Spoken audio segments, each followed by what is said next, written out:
우리가 자녀를 이제 키우다 보면 그 자녀의 그 뭐라 그래요? 발달 과정 뭐 이렇게 얘기하잖아요. 그러면 아기가 자아가 이제 커지는 시기가 있어요. 일종의 뭐 이제 자아가 생긴다. 근데 우리가 좋게 말하는 거지 이제 고집 피우기 시작한다. 막 이제 떼쓰기 시작한다. 뭐 이런 거잖아요. 그러니까 그 전까지 아기는 그냥 부모가 해주는 대로 하죠. 먹이는 거 먹고 그냥 입히는 거 입고 어디 데려가면 그냥 가는가 보다 하고 가는 거예요. 그러니까 그때까지 참 좋잖아요. 순종의 끝판왕이죠. 근데 아기가 자라면서 이 자아가 딱 생기고 눈 뜨잖아요. 근데 그때부터 입에 달라붙는 게 있죠. 싫어, 안 해, 싫어, 싫어. 이제 이런 것들이 아주 그냥 이제 어떻게 그걸 배우나 몰라요. 하여튼 그렇게 돼요. 그래서 그때부터는 이제 자기가 하고 싶은 것을 주장할 줄을 알아요. 뭐 떼를 쓰고 고래고래 막 소리 지르고 땅바닥에 뒤집어져 가지고 막 울고 막 그래요. 그런데 대부분은 그런 상황 속에서 부모는 자녀에게 좋은 것 주려고 하는 상황이에요. 자녀에게 필요한 것을 해주려고 하는 상황입니다. 근데 이 자아가 발달한 시기는 뭐예요? 모든 게 싫어. 그냥 싫어. 그러니까 자기한테 지금 필요한 거, 좋은 걸 주려고 하는데 그게 싫대. 고집을 피우는 거예요. 이러면 아이하고 부모의 관계가 힘들어져. 부드러워질 수가 없지요. 그리고 그 자녀는 자기가 지금 당연히 받아 누려야 되는 그 좋은 것, 그걸 받아들일 수 없게 되는 거예요. 그래서 엄마가 지 몸에 좋은 거 영양식 만들어가지고 먹이려고 막 그러는데 샥 하다 막 뒤집어 엎어버리면 그냥 다 뒤집어지고. 엄마도 화나서 먹자! 막 그러면서 막. 찔리시는 분 계신가요? 이제 그러는 일들이 이제 벌어지는 거예요. 아니 세상에 이게 남남이 아니잖아. 그 누구보다 가까운 사이잖아. 그런데 이 원수같이 지내야 될 때가 있는 거예요. 여러분 부모가 자녀에게 좋은 것을 주려고 할 때 자녀가 자기 고집을 막 피우면 그건 불순종인 거죠.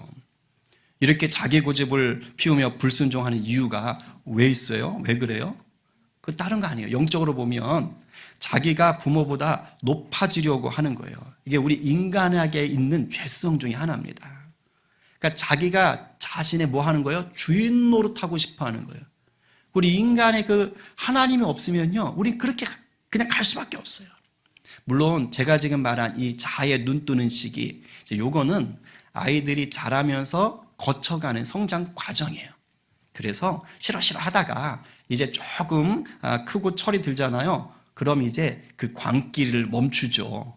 그래가지고 이제 내가 이러면 못 살겠구나. 그래가지고 이제 알아서 이제 자녀의 신분으로 다시 돌아가지요. 그죠? 근데 요즘 시대는 제가 이제 보면 모르겠어요. 이게 더 두드러진 건지 뭐 매스컴 때문에 그런지 모르지만 이게 그런 발달 성장 과정을 지나면 철이 좀 들어줘야 되는데 그냥 어른이 될 때까지, 성인이 될 때까지 이게 고쳐지지 않는 사람이 있어요. 그냥 자기가 완전히 주인 된 줄 알고 기고만장해서 뭐 부모고 뭐고 없어. 이런 사람들도 가끔 생겨요. 이제 이러면 정말 이게 지옥살이가 되죠. 가장 가깝고 친밀해야 될 관계가 고통스러운 날들이 돼요. 그 어느 드라마 유행어처럼 파국이로다. 이런 일들이 생기는 거예요. 여러분 예수를 믿어서 우리가 하나님의 자녀로 사는 것은 어떨까요? 우리가 일단 예수를 믿어서 하나님의 자녀가 됐다. 그러면 그 자체만으로 인간에게는요 최고의 복이 임한 겁니다. 믿으셔요? 왜 그러냐면요 예수 그리스도를 믿지 않는 자는 결국은 어디로 갈 수밖에 없어요? 인생의 마지막에 지옥이에요. 근데 내가 예수를 믿었다. 내가 예수를 구주로 영접했다는 그 하나만으로 일단 뭐가 바뀌어요? 종착지가 바뀌는 거예요. 지옥행이 아니라 우린 천국으로 가는 거예요. 영생을 천국에서 누릴 수 있는 백성이 되는 겁니다. 그런데 이것만 있는 게 아니에요. 우리가 예수를 믿어 영생을 얻었다는 것은 뭐냐면 나중에 죽어서 뭐 새하늘 새 땅에서 산다? 그 복만이 있는 게 아니라 하나님의 자녀가 되었기 때문에 이 땅에서도 그 복을 누릴 수 있다는 것입니다. 이게 놀라운 거예요. 이 땅에서 누릴 수 있는 복이 뭡니까? 무엇보다 성령님이 돌보십니다. 때를 따라 도우시는 주님의 은혜가 이미 우리 가운데 주어져 있는 거예요. 믿으셔요? 믿으셔야 돼요. 그리고요, 우리가 예수의 자녀가 되잖아요. 하나님 자녀가 되잖아요. 그러면 어떤 고난 속에서도 이기는 자로 살아가는 비결이 이미 주어져 있는 거예요. 그리 아니하실지라도 감사하며 찬양할 수 있는 놀라운 복도 이미 주어져 있는 거예요. 그리고 참 말로 설명이 안 되는데 내 힘으로는 도저히 만들어낼 수 없는 어떤 결과물, 우리는 그런 걸 기적이라고 표현하죠. 그런 기적과 같은 은혜가 이게 예수 믿는 자녀들 가운데 드러나요. 도저히 해결되지 않을 것 같았던 돈 문제가 정말 기적처럼 해결되거나, 질병의 문제가 기적처럼 해결이 되거나, 완전히 인간관계가 틀어져 가지고 이제 그냥 정말 파국이로다, 이런 상황인데 하나님이 기적처럼 그 관계를 회복시켜 주거나, 사업이 쫄딱 망해서 이제 더 이상 손쓸 수가 없을 지경인데, 그런데 놀랍게 하나님이 어떤 손길들을 통해 가지고 그 위기를 막아주시고 흑자로 바꿔놓으시거나, 이러한 것들이 예수 그리스도를 주로 영접한 자들의 삶 가운데 간혹 드러나요. 간혹. 근데 잘 들어요. 이렇게 이 땅에서 누릴 수 있는 복이 이미 풍성하게 주어져 있어요. 그런데도 불구하고 참으로 많은 하나님의 자녀들이 이 복을요, 누리지 못하면서 산다는 거예요. 이미 주어졌는데 누리지 못해요. 이미 주어졌고 주님이 다 예비해 놓으셨어요. 그 복이 엄청나요? 근데 왜 누리지 못할까요? 이유는 하나예요. 내가 예수는 믿어요? 그러니까 신학적으로 보면 구원받은 인생이긴 해요. 그래서 복도 엄청 누릴 수 있도록 다 주셨어요. 왜 못 누리냐? 내가 아직 여전히 주인 노릇하는 거예요. 내가 예수님과 함께 죽었다는 걸 모르고 있는 거예요. 내 자아가 여전히 주인 노릇을 해요. 이것을 성경의 용어로 조금 얘기하면, 내가 하나님의 자녀가 되어 복을 누리려면요, 그리스도로 옷 입고, 그러니까 그리스도로 옷 입었을 때 비로소 누리는 거예요. 생각해 봐요. 나한테 엄청 좋은 옷, 엄청 비싼 옷, 엄청 명품 옷, 거기다가 나한테 너무너무 잘 어울리는 옷이 생겼어요. 그 전까지 내가 입고 있는 건 누더기밖에 없어. 근데 나한테 정말 너무너무 괜찮은 옷이 생긴 거예요. 너무 좋죠. 그러면 그 옷을 어떻게 해야 돼요? 누더기 옷을 벗고 입어야 될 거 아니에요. 근데 안 입어. 너무 좋다고 그냥 그걸 옷장에 처박거나, 아니면 옷걸이에 걸어놓고 보기만 해. 그럼 나는 계속 뭐만 입고 사는 거예요? 누더기 옷만 입고 사는 거예요. 누더기 인생으로 살고 있는 거예요. 옷을 입어야지. 그 좋은 옷을 입어야 될 거 아니야. 입어야 사람들이 볼 때, 오! 와, 사람이 달라졌네. 이야, 멋있다. 이렇게 변화의 증거를 사람 다 알 거 아니에요? 옷을 입어야 될 거 아니에요. 예수로 옷을 입어야 되는 거예요. 이게 바로 무슨 말이에요? 나는 죽고 예수로 산다는 거예요. 내 삶에 예수님이 드러난다는 거예요. 내 자아가 주인이 아니라 예수님이 내 주인이 되는 인생을 살아간다는 거예요. 이게 단순한데 굉장히 중요한 거예요. 그러니까 여러분, 우리가 아무리 예수를 믿어서 구원을 받았다고 해도요, 내가 십자가에서 예수님과 함께 못 박혀 죽었다, 이걸 철저하게 깨닫고 살지 않잖아요. 그래서 여전히 내가 내 자아를 가지고 주인 노릇 하잖아요. 그러면 주님이 주신 그 놀라운 복들을요, 이미 줬는데도 불구하고 누릴 수가 없는 거예요. 주님이 안 주신 게 아니야. 이걸 분명히 아셔야 돼. 마치 아까 부모가 좋은 거 주려고 다 준비해 갖고 와가지고 먹이려고 하고 데려가려고 하는데, 싫어, 싫어, 싫어, 싫어, 싫어!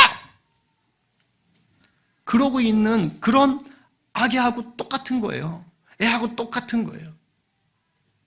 우리가 예수 믿고 구원받았는데 그러고 살 수가 있다니까요.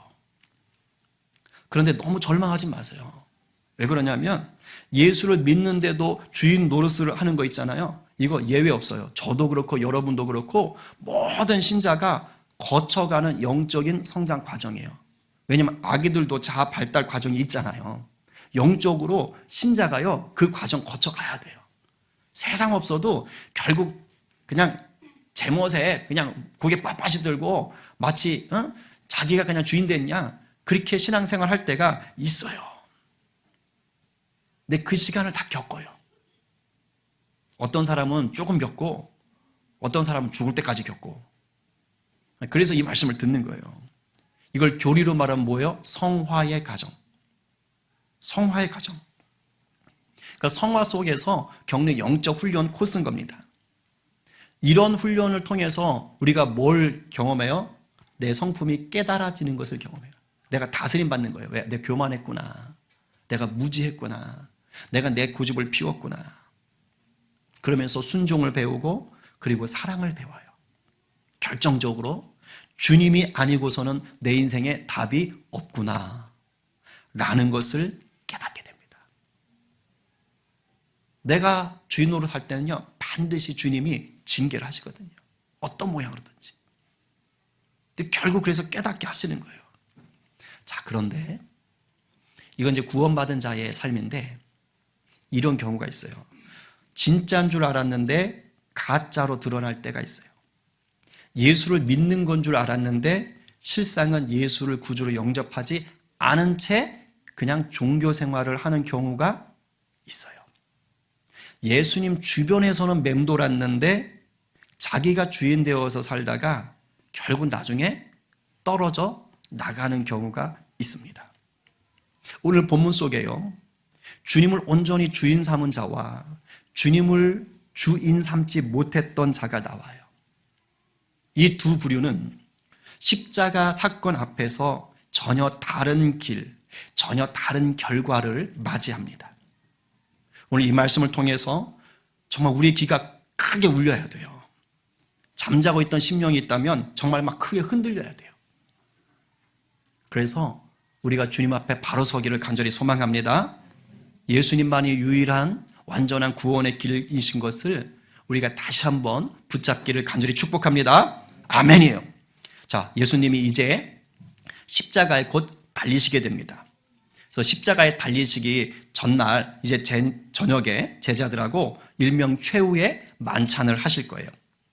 근데 예수님이 십자가에 달리시던 때가요, 평범한 날이 아닙니다. 오늘 본문에서 나왔지만 유대인들에게 최고의 명절을 꼽으라면 유월절이 있어요. 유월절은 어떤 날입니까? 이집트에서 430년간 노예 생활을 할 때 하나님이 모세를 통해서 구출하시죠. 바로 그 날이에요. 그 날을 기념하는 거예요. 그때 하나님이 이집트에 10가지 재앙 내리신 거 아시죠? 그 마지막 10번째 재앙이 내려지는 날이기도 해요. 10번째 재앙이 뭡니까? 마지를 다 죽이는 거잖아요. 그러니까 그 마지막 10번째 재앙이 내려지던 날, 그날 이제 하나님께서 구원 사역을 하시는 거죠. 그런데 이때 하나님이 마지를 다 죽인다고 했잖아. 그러니까 예외가 없는 거예요. 근데 이스라엘 백성들에게는 그 재앙을 피할 수 있는 방법을 가르쳐 줍니다. 그게 뭐예요? 흠이 없는 1년 된 어린 양. 물론 염소도 괜찮긴 하지만 기본적으로 어린 양이어야 돼요. 흠이 없는 1년 된 수컷 어린 양. 그 양을 잡는 거예요. 그 양을 죽여서 각 가정마다 한 마리씩 죽여가지고 문설주와 임방에 피를 바르게 하신 거예요. 문설주 임방이 위에 옆에 얘기하는 거예요. 우술초에다가 적셔가지고 그리고 바르는 거예요. 그리고 그 밤에 이제 양고기는 뭐하냐? 불에 구워서 밤중에 다 먹어야 되는 거예요. 그냥 먹으면 안 돼. 무교병, 누룩을 넣지 않는 빵과 쓴 나물, 그것을 같이 먹는 거예요. 이 고난을 상징하는 거예요. 그래서 하나님이 이제 이렇게 하시는 거예요. 자, 내가 마지를 죽이는 그 재앙을 내리러 갔을 때 문에 저렇게 양의 피가 발라져 있으면 죽이지 않고 넘어가겠다. 그래서 유월이에요. 유자가 넘을 유자, 월자가 넘을 월자, 월다마다 이런 거 있잖아요. 그래서 유월절인 거예요. 영어로는 패스오버. 유월절인 거예요. 근데 잘 들어요. 이스라엘 백성에게 유월절은요, 그냥 이집트에서 빠져나온 날이 아니죠. 이날 무슨 일이 있었어요? 이 구원의 날을 위해 하나님이 어떤 일을 하셨어요? 각 가정마다 흠이 없는 어린 양을 죽이게 하셨어요.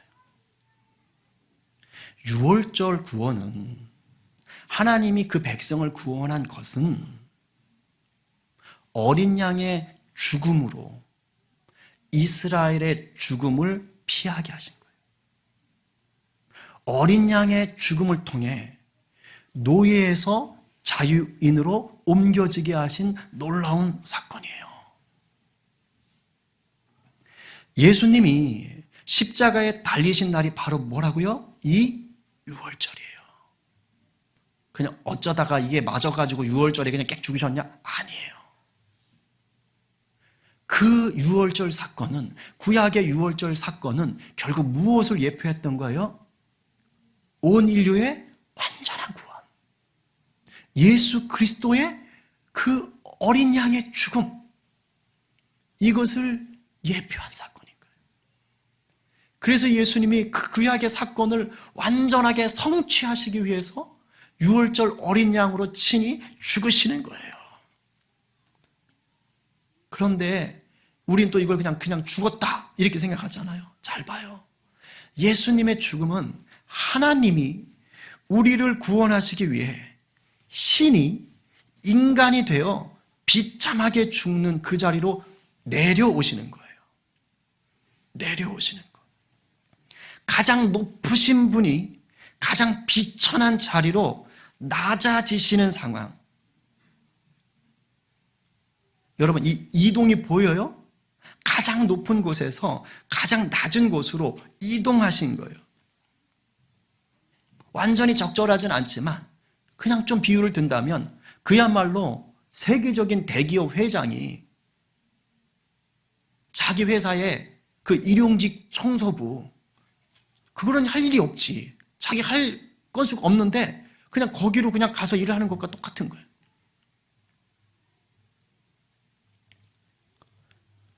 그거보다 더 엄청난 낮아짐인 거예요.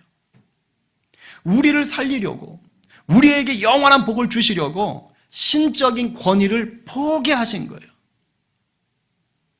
예수님이 이 십자가 사건을 위해서요, 아버지의 뜻에 철저히 뭐 한 걸까요? 순종하신 거예요. 예수님도 힘드셨어요. 아버지, 할 수 있으면 좀 이 잔을 좀 옮겨주시죠. 그 십자가가 너무 온 세상 죄를 대속하는 게 너무 무거워서 이 죽음의 잔을 좀 옮겨주세요. 그렇게 기도하셨다니까요. 그러나 그것을 주장하진 않으셨어요. 그 다음 기도가 뭐예요? 내 뜻대로 하지 마시고 아버지 뜻대로 되기 원합니다. 아버지 뜻대로 하세요. 뭐예요? 순종. 예수님 자신이 자신을 주장하지 않았어요. 기 높은 곳에서 낮아지셨어. 죽어야 사는 거예요. 이게 하늘의 복을 누리는 영적인 원리예요.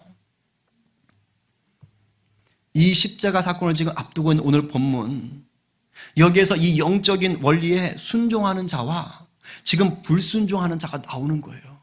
예수님이 친히 이 본을 보이러 가시는데, 이 낮아짐, 이 순종, 자기 자신 자아를 고집하지 않는 자의 모습은 두 명의 제자로 나타나요. 베드로하고 요한이라고 그래요. 누가복음 본문을 보니까. 유월절이 되면 하나님이 대대로 지켜라 했기 때문에 유대인들은 이것을 지켜요. 근데 특별한 식사를 해요. 그 처음 이집트를 탈출할 때 먹었던 그 음식이 메인 요리예요. 그래서 유월절 식사는요, 그날 저녁에 그때처럼 약 먹고요, 무교병을 먹고 쓴나물을 먹는, 이게 메인 식사예요. 그 밖에 포도도 있지만 이게 메인 식사예요. 그리고 반드시 예수님 당시에는 이 유월절 식사는 예루살렘 성 안에서 해야 되는 거예요. 바깥에서 하면 안 돼요.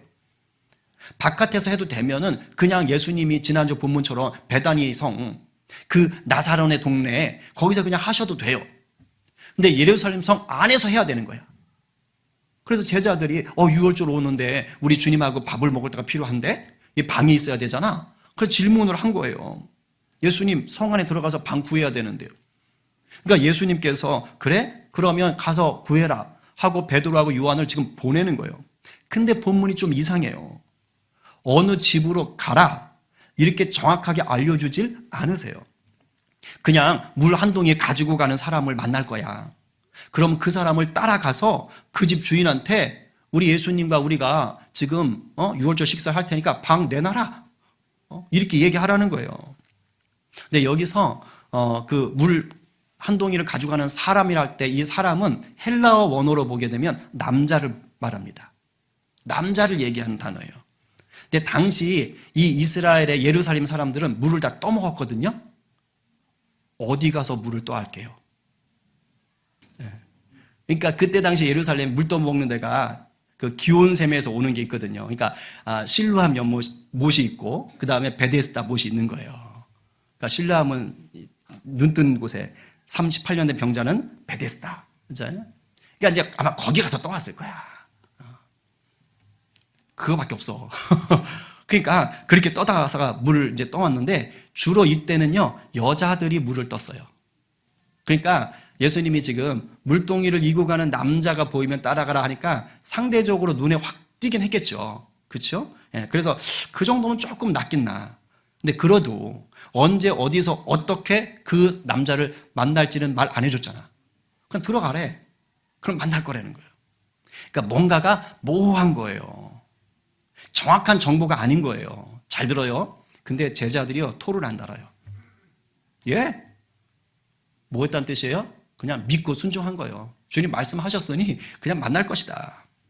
철저하게 주님을요 주인 삼고 따라간 거예요. 그래서 내용이 어떻게 돼요? 가다가 물도 가는 사람을 만난 거예요. 그래서 그 사람 따라가서 그 주인을 찾았고 예수님 말씀대로 방 달라고 한다. 그래서 그 주인이 방을 준 겁니다. 신약에는 없는데 성경에는 없는데 전해오는 이야기로는 이 방 주인이 누구예요? 마가보다는 마가 아빠겠죠. 마가네 집이에요. 마가네 집. 마가의 다락방이라고 얘기하지만 이때 마가는 아직 어릴 것 같고 그러니까 마가네 집인 거예요. 그 다락방이라고 그래요. 또 어쨌든 성경엔 아무 정보가 없어요. 집주인이 누구다, 그 사람이 예수님과 아는 사람이냐 모르는 사람이냐, 방을 쓰는 걸로 이미 예약이 된 거냐 아니냐 뭐 이런 게 없어요. 그냥 물동이 가져가는 사람을 만날 거라는 최소한의 정보만 있어요. 자, 그런데 주님의 말씀에 그 최소한의 정보만 듣고도 순종했더니 주님의 뜻대로 일이 풀어지는 거예요. 그래서 마지막 만찬을 어려움 없이 먹을 수가 있었던 것입니다.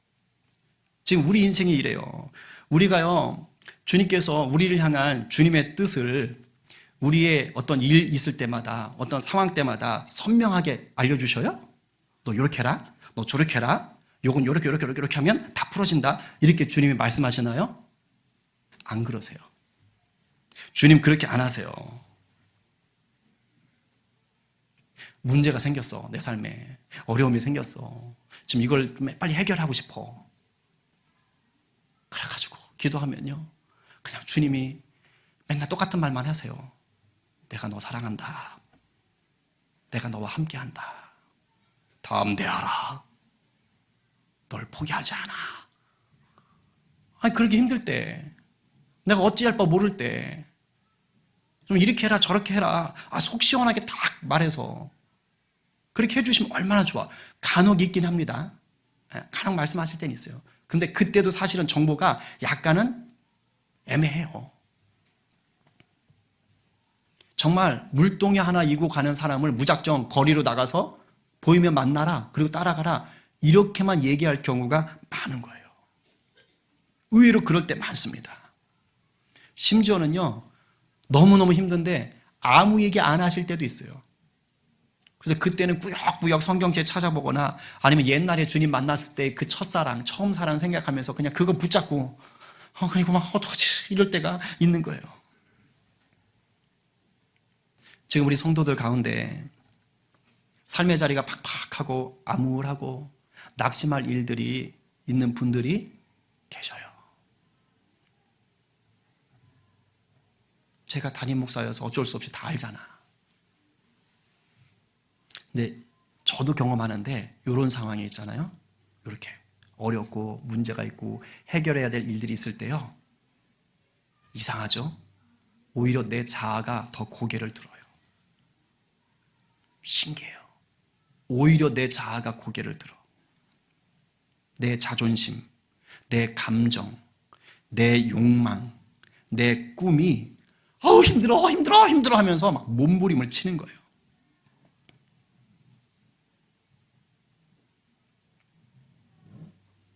그런데 새벽이 오기 전이 가장 어둡잖아요. 여러분, 내 삶이 힘들고 답답하고 꼬이고 해결해야 될 문제가 있는데 그게 안 돼서 내 자아가 자꾸 그냥 힘들다고 요동을 칠 때, 이때가요, 주님을 더 깊이 체험할 때예요. 그 타이밍이에요. 내가 죽고 주님으로 사는 놀라운 비밀을 체험하면서 더 성령으로 충만해질 수 있는 지금 그 타이밍이 됐다는 뜻이에요. 지금까지 여러분들 힘써 오신 거 제가 알아요. 조금만 더 힘내세요. 그래서 방향을 예수님께 한 번 더 고정해 주십시오. 여러분 자아의 그 몸부림을 한 번만 더 기도의 자리로 오셔서 부르짖으세요. 그러면 그 시간을 통해서요, 우리 주님이 일하세요. 내가 미처 깨닫지 못할지라도 일하세요. 우리가 자녀를 키우다 보면 우리 어린 자녀가 아플 때가 있죠. 우리 공동체 아이들도 막 아파. 근데 그 기도 제목도 올라온 거 보면 막 제가 아파. 애가 배탈이 나. 안 났는데 장염은 아닌데 그냥 아프대. 계속 싼대. 30분마다 화장실을 간대. 막 감기가 걸렸대. 막 열이 안 떨어진대. 음식 잘못 먹어가지고 식중독 걸려서 얼굴이 막 이렇게 돼가지고 막 힘들어하고 있어. 애가 중이염이 와. 아주 힘들어요. 그 다음에 막 어린 나이인데 아직도 그냥 불치병 같은 게 있어가지고 또 부모가 언제 애가 어떻게 될지 몰라가지고 걱정을 하고 있고, 어떤 경우는 부모가 정성껏 간병을 하는데 애한테 차도가 없을 때가 있어요. 근데 그럴 때 어때요? 아이는요, 지가 아프니까 엄마가 아빠가 그렇게 지한테 챙겨서 간병해주고 돌봐주는 거에 대한 고마움을 잘 몰라요. 그냥 지가 아프니까 뭐 하는 거예요? 그냥 때렸어. 그냥 울어. 막 그러는 거예요. 막 짜증나가지고 부모한테 그냥 화를 내고. 근데 그때요, 그럼에도 불구하고 그 부모는 그런 자식을 위해서 잠을 설쳐. 그리고 이 약도 써보고 저 약도 써보고, 어떨 때는 회사 출근도 못하고 하루 종일 일하고 힘들어 죽겠는데 그 애 때문에 그냥 쉬지도 못하고 그렇게 해요. 근데 애는 그걸 잘 몰라. 근데 되게 감사한 건 뭔지 아세요? 근데 또 보면 그 아픈 게 지나가. 어제도 우리 한 자매한테 좀 어때요? 배 아픈 거 어때? 그거 완전히 나았어요. 아픈 게 지나가. 그러면서 어느새 자녀는 또 자라요. 내 자녀가 하루하루 자라고 변하는 거는 모르죠. 그런데 1년, 2년 지나면 뭐 하는 거예요? 쑥쑥 자라는 게 보여요. 걔 혼자 자라요? 아니에요. 지는 모르는데 부모가 돌보는 거예요. 이와 같습니다. 우리 주님이 우리를 돌보시는 거예요. 내가 힘들어서 짜증내고 툴툴거릴 때조차도 우리 주님은 돌보시는 거예요. 여러분 조금 더 힘내십시오. 울더라도 주님 앞에서 우세요. 그러면 그렇게 지나가게 하시고 그렇게 또 자라가게 하시는 줄로 믿습니다. 끝까지 주님을 신뢰하시자고요. 끝까지 주님을 주인 삼자고요. 내 자아가 고개 들면 다시 주님 앞에 와서 엎드리세요. 그러면 살아요. 자, 그런데 주님을 주인 삼지 못해서 결국은 가짜임이 드러나는 안타까운 인생도 있어요. 가룟 유다. 날이 저물 때쯤에 이제 제자들이 다 예루살렘으로 들어왔어요. 다락방에 모였어요. 이제 최후의 만찬을 나누려고 해요. 이때 예수님이 정말 깜짝 놀란 말씀을 하시는 거예요. 다 앉아 먹을 때에 예수께서 이르시되 내가 진실로 너희에게 이르노니 너희 중에 한 사람이 곧 나와 함께 먹는 자가 나를 팔리라 하신대. 뭐 다 지금 주님과 먹고 있는데 너희 중에 한 사람이 날 팔 거다. 세상에 어떻게 이런 말씀을 하실까? 아니 3년을 같이 했잖아. 동고동락 했잖아. 뭐 출퇴근한 것도 아니야. 이거는 집에 갔다 오는 것도 아니야. 그냥 맨날 같이 살았단 말이야. 눈빛만 봐도 알 수 있잖아. 이런 관계가 된 거예요. 정말 그런 관계예요. 그런 사이가 된 거예요. 그런데 그런 제자들 중에 스승을 팔 자가 나온다니. 이게 말이 돼요? 근데 또 애매모호해. 우리 주님은 누구라고 말을 안 해. 이름은 안 밝혀. 12명 중에 한 녀석이 이렇게 말씀하시는 거예요. 자, 이렇게 애매하게 말씀을 하시니까 제자들 반응이 어떤가요? 읽어봅니다. 시작. 그들이 근심하며 하나씩 나는 아니지요? 하고 말하기 시작하니, 와, 제가 평상시는요 이거 그냥 지나가는 구절 이렇게 봤거든요. 내 말씀을 묵상하고 연구하는데 이게 확 와요. 참 신기해. 어떻게 하나같이 이렇게 물어볼까요? 전 이게 너무 신기해. 일단 베드로가 이해할 수가 없어. 그 다혈질 베드로 얼마나 의리가 강합니까? 그리고 최소한 핵심 제자들, 야고보나 요한 같은 사람들 좀 달라야 되는 거 아니에요? 제가 베드로였다면 이렇게 했을 것 같아요. 12명 중에 한 놈이 나를 팔 것이다. 그럼 베드로가 팍 나오면서, 주님? 그런 놈이 있어요? 어떤 놈이요? 누구요? 말해봐. 어떤 놈이야? 하면서 당장 잡아 족칠 것처럼 그렇게 정말 의리 있게 튀어나와야 될 것 같아요. 그래야 되는 거 아니에요? 이미 베드로는 그런 사람이잖아. 예수님 잡으러 온 그 대제사장 종 그냥 말고의 귀로 막 베버리잖아. 그렇게 너무 나서다가 사탄아 물러가라 이런 얘기도 듣잖아요. 근데 아무도 베드로조차도 그 얘기를 안 해요. 그러면서 전 아니죠. 쉬운 성경 번역은 뭘로 하냐면 설마 제가 그 사람인가요? 이렇게 물어봐요. 다. 제가 여기서 제자들의 민낯을 봤어요. 동시에 이게 나구나. 이게 우리구나. 이게 우리의 모습이구나. 여러분, 예수 믿고 구원받았다고 해도요, 그 어느 누가 일평생 전체를 한결같이 완전한 확신 속에서 주님을 주인 삼고 삽니까? 그런 사람 없습니다. 신앙이 굉장히 좋아 보였는데요, 그분도 살면서 자기가 감당하기 어려운 시험, 고난, 역경, 배신 이런 거 닥치잖아요. 실패를 만나잖아요. 그럼 어떻게 돼요? 괜찮아? 우리 주님 함께 하셔. 할렐루야. 이렇게 나옵니까?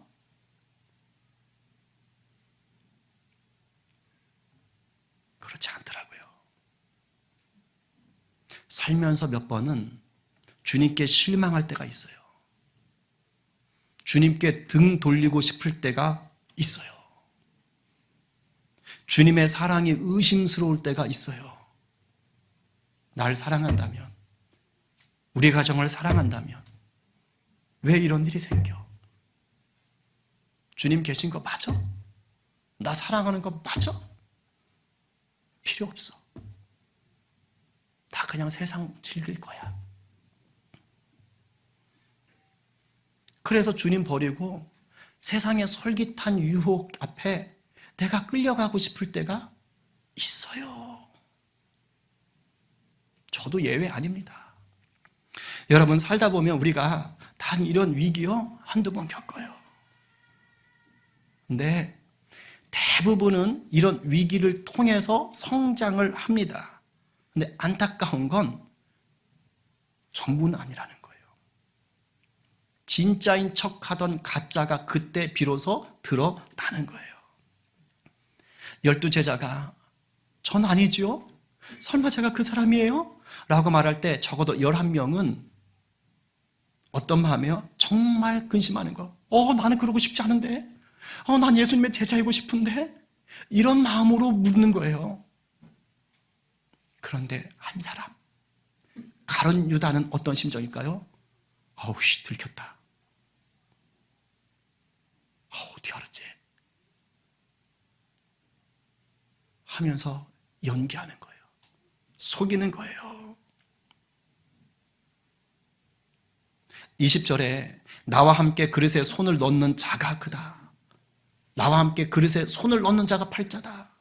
여러분, 이 구절이 왜 있는 줄 아세요? 이 문화가 우리 한국 문화 똑같아요. 국 끓여가지고 찌개 끓여서 같이 막 퍼먹잖아요. 요즘은 뭐 떠서 먹긴 하지만. 거기도 그릇 하나에다가 음식 같이 놓고 그리고 같이 떠먹는 거야. 같이 집어먹는 거야. 무슨 관계를 말하는 거예요? 아주 친밀한 관계를 말하는 거예요. 그렇게 친한 사이라는 거예요. 그런데 배신한다고요. 여러분, 가룟 유다 우습게 볼 사람 아니에요. 그 사람은 12제자 중에서요 재정 담당입니다. 돈꾀를 맡았어요. 예나 지금이나 여러분들 조직에서 공동체에서 재정 아무한테 맡깁니까? 우리 천상원 집사님이 아무나로 보여요? 예나 지금이나요 재정은요 공동체에서 신뢰할 만한 사람한테 맡겨요. 저 사람은 틀림없어. 빈틈없어. 저 사람은 철저해. 저 사람은 믿을 수 있어. 뭐 가끔 그러다 펑크가 나지만 어쨌든 그런 사람에게 맡기는 거예요. 지금 가룟 유다가 그런 사람이에요. 어떻게 보면 베드로, 야고보, 요한 못지않게 나름 그 제자들 사이에서는요 두각을 나타냈던 자일 수 있어요. 사실 예수님은요 이런 가룟 유다에게 계속 지금 기회를 주고 계신 거예요. 이름 안 말했잖아요. 계속 애매하게 말씀하시잖아요. 학교에서 도난 사고 있으면요 누군지 심증은 가는데 얘기 안 하거든요. 자, 언제까지 갖다 놔라. 선생님 그 시간에 없을 테니까 선생님 자리에 몰래 갖다 놔. 그럼 묻지 않을게. 뭐 이런 상황들이 있어요. 그러니까 예수님 이름 안 밝혀. 그리고 뭐 하는 거예요? 돌아오라고 자꾸 사인을 주신 거예요. 그런데 가룟 유다는 끝끝내 돌이키지 않았어요. 회개하지 않았어요. 결국 자기 죄에 눌려 죽습니다. 오죽하면 예수님이 너무 안타까우셔서 차라리 태어나지 않았으면 좋을 뻔했구나. 여러분, 이거 저주 아닙니다. 너무 안타까워하시는 거예요. 가룟 유다는 열심당원이었다고 그래요. 열심당원은 폭력을 써서라도 로마에서 독립을 쟁취하겠다. 이런 단체입니다. 그러니까 그런 활동하던 사람이 지금 예수님의 제자가 됐으니 예수님에게 기대했던 게 뭐였겠어요? 물론 다른 제자도 다 그랬지만 특별히 열심당원인 가룟 유다는 예수님을 통해 뭘 꿈꿔요? 로마를 무찌르고 다윗 왕국 같은 강력한 왕국을 세우자! 이 꿈이 있던 사람이었어요. 이 야망이 있던 사람이었어요. 정치적인 독립에 대한 꿈이 간절했어요. 다른 제자들보다 더.